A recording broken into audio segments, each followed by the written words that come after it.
Hello friends, मैं शशि कुमार बेहरा वापस आपके सामने काफ़ी दिनों के बाद मैं ये वीडियो बना रहा हूँ। आज हम चर्चा करेंगे मित्रों, सरकार और सरकार के बुलडोजर एक्शन पर। अभी फ़िलहाल कुछ हम राज्यों में देख रहे हैं, जैसे दिल्ली है, आपका हरियाणा है, हरियाणा में आपका फरीदाबाद है, गुड़गांव है,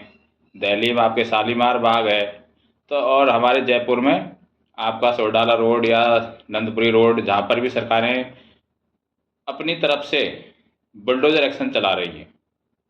वो सरकारें जिनको हमने चुना, वो सरकार जिसको हमने अपने वोट से, अमूल्य वोट से जिनको हमने जिताया, और वही सरकार आके हमसे ये कहती है कि भाई ये आपकी जो ज़मीन है ये वैध है या अवैध है। जिस भी तरह की उसकी मंशा होती है सरकार की, या एक तरह का उनके पास जो एक क्राइटेरिया होता है कि हम कैसे जज करें कि ये जो ज़मीन है ये किसके अंडर में है।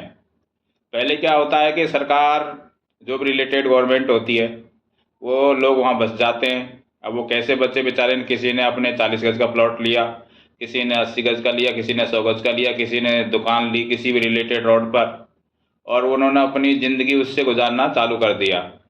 लेकिन बाद में कुछ सरकारें आती हैं और फिर उसके ऊपर बुलडोजर एक्शन ले आती हैं। बहुत सी जगह नोटिस देके, बहुत सी जगह विदाउट नोटिस देके उनके आशियानों को उजाड़ा जा रहा है, उनकी दुकानों को उजाड़ा जा रहा है।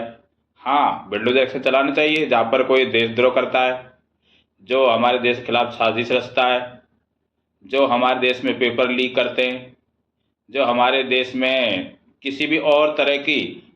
देशद्रोही या राष्ट्र विरोधी जो ताकत का काम करता है, उनके खिलाफ जरूर एक्शन चलना चाहिए और उनके साथ ऐसा ही व्यवहार होना चाहिए। लेकिन ये जो कुछ हम देख रहे हैं वीडियोज़ में कि बेचारे मासूम भोले भाले जो 60 साल से, 50 साल से, 30 साल से, 20 साल से अपनी दुकानें चला रहे हैं, किसी झोपड़पट्टी में रह रहे हैं, और उनके आशियानों को उजाड़ना, ये क्या किसी एक वेलफेयर गवर्नमेंट का हिस्सा है क्या? मैं तो नहीं मानता हूँ ऐसी सरकार हमारे देश में होनी चाहिए कि जो हमारे देश के लोगों के घरों को उजाड़ें। वो बेचारे जो कैसे कैसे गुजर बसर करते हैं, कैसे कैसे अपनी जीवन यापन करते हैं, कैसी रोजी रोटी कमाते हैं, और वो चाहते हैं कि बेचारे कहीं शाम को जाके अपने आशियाना पे रुकें, कोई दुकान हो जिससे वो अर्निंग कर पाएँ, और वो सरकार फिर उनके उन सपनों को चकनाचूर कर देती हैं। वो सरकार जो हमने चुनी है, वो सरकार जो हमारे ही लोग हैं, वो सरकार, वो मंत्री हो, मिनिस्टर हो, सीएम हो, रिलेटेड हमारा कोई कलेक्टर हो, रिलेटेड कोई फील्ड ऑफिसर हो, वो सब हमारे द्वारा हमारे सरकारों के लिए काम करते हैं। जन सरकार किसकी होती है? जनता के कार्यों के लिए, जनता के कल्याण करने के लिए, वेलफेयर के लिए। हमारे संविधान में ये लिखा है कि जनता जो चुनी जाएगी या जनता जिसको चुनेगी,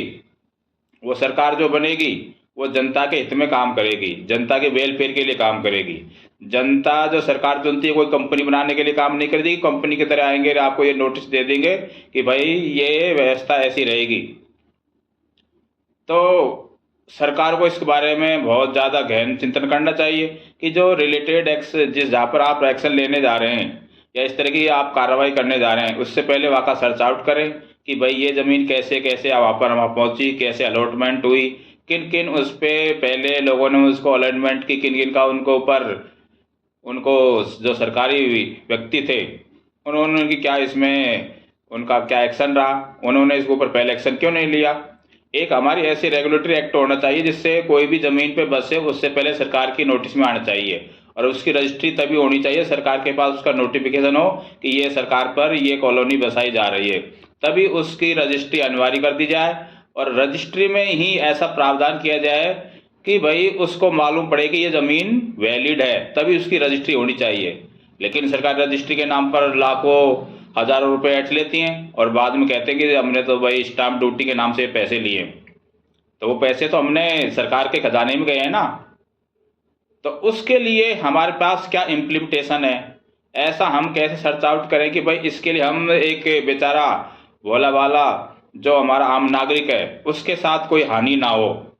और उसको एक हम श्योरिटी करा दें कि आपकी ज़मीन वैलिड है, और इन फ्यूचर हमारे इस तरह की सरकारों का जो ये बुलडोजर एक्शन ये नहीं चला, और ना सरकार को ऐसे चलना पड़े। कोई सरकार नहीं चाहती कि इस तरह की हम आम आदमी को या हमारी जनता को हम ऐसे परेशान करें। ये तो अंग्रेज करते थे ऐसे कि जाओ जो बात नहीं माने उसके ऊपर ये कार्रवाई कर दो, वो कार्रवाई कर दो। तो इस तरह की व्यवस्थाएं हमारे देश में दोबारा रिपीट ना हो, इसके ऊपर हमारी सरकारें इसके ऊपर एक कमेटी बैठाएं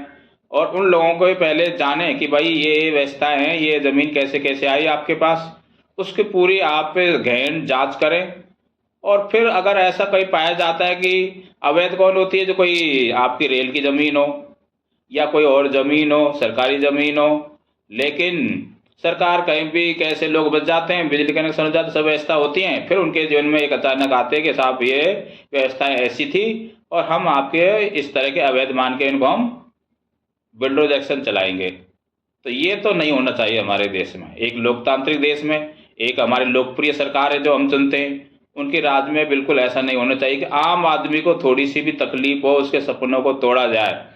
ये ना हो, सरकार इसके लिए 100% कार्य करें, तभी जाके वो आम आदमी बेचारा जो सपनों का घर बनाया, दुकान बनाई है, कहीं पर भी उसने जो भी ज़मीन ली है, प्रॉपर्टी ली है, उसके साथ इस तरह की कोई एक्शन ना हो। इसके ऊपर पूरी तरह से सरकारें उनके बारे में चिंतन करें। धन्यवाद।